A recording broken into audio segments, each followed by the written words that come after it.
Mr. Cook of Wonder, any advice on setting up a more fleshed out plate carrier? Mine looks bare bones with no personality. I'm not the guy to talk to about fleshed out plate carriers.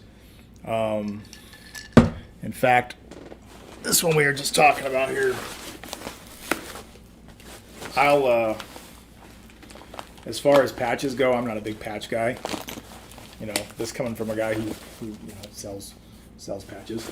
I'll put a big American flag right here on the front, and that's it for patches. Other than that, back here, a placard, maybe my name, my call sign. If I'm at work, it'll just say my last name. Maybe a placard on there that says police. If I'm going to use it operationally, you got to have that. But other than that, I don't put a lot of flashy, weird ass patches on my gear. It's kind of an airsoft thing. It's not really a lot. Real world guys don't have a lot of morale patches on their stuff. Usually that's that kind of thing is regulated.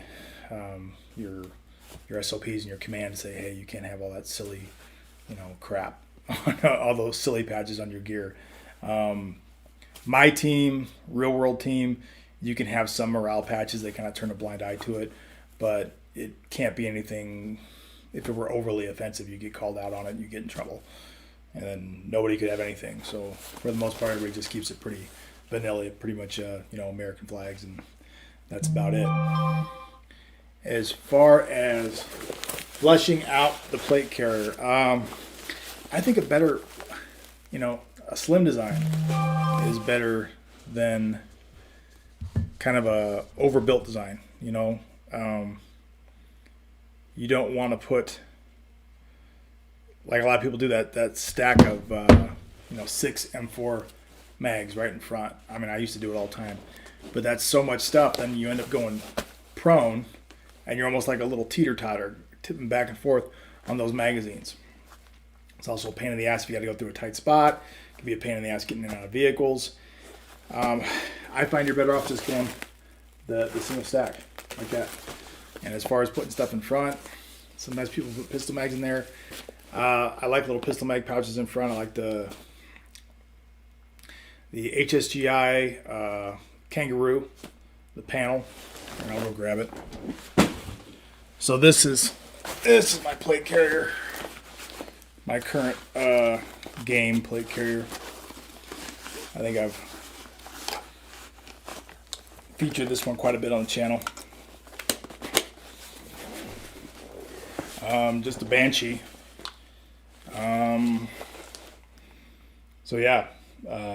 Shellback Tactical Banshee. This one's old. I think this thing's, it's got to be pushing 10 years old. Heavy use.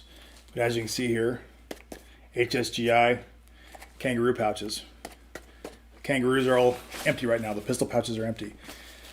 Sometimes I'll put a flashlight in there if I need to. I just kind of use them as catch-all pouches. Flashlight, rarely do I put actually a pistol magazine when I'm playing airsoft because there's no point. Real world, I'd probably put one pistol magazine in there. Multi-tool, always have a multi-tool. Other than that, this is set up for my SR25 magazines. That's it. You don't need to put all sorts of weird breaching tools and pens and shit. I mean, that's not really relevant to airsoft. Just keep it simple. Got a little Grimlock right here. I use that to hold my gloves when the gloves get wet. I just got to keep them because they're sweaty. I put them on there so they can dry. That's it. It's a good place to store your gloves. Other than that, comms on my right side. Fast mag for an extra mag on my left side. Tubes. That's it. I keep mine pretty simple. On my comms, right here, I don't do really complicated comms in airsoft and to some degree in the real world. I don't like using complicated comms. Zip tie the shit out of it. Zip tie this in place because it will move on you. It'll get loose. Zip tie earpiece. Everything's zip tied in right here, so it can't get loose. And see, American flag, no bullshit patches. Got my, so everybody knows who I am. When they're shooting me in the back, so they can brag about it later. Like I'm particularly hard to hit, which I'm not. That's it. That's I don't know. I'm not the guy to talk to about a gaudy plate carrier. I don't put a lot of crap on it. Maybe some stuff on your back. Problem with stuff on your back is you can't get to it. you know. Real world, I keep on my SWAT rig, I keep my comms on my back, but I'm not really changing channels ever. I think I'm going to switch that when I get my new armor here in a few months. We're getting brand new stuff.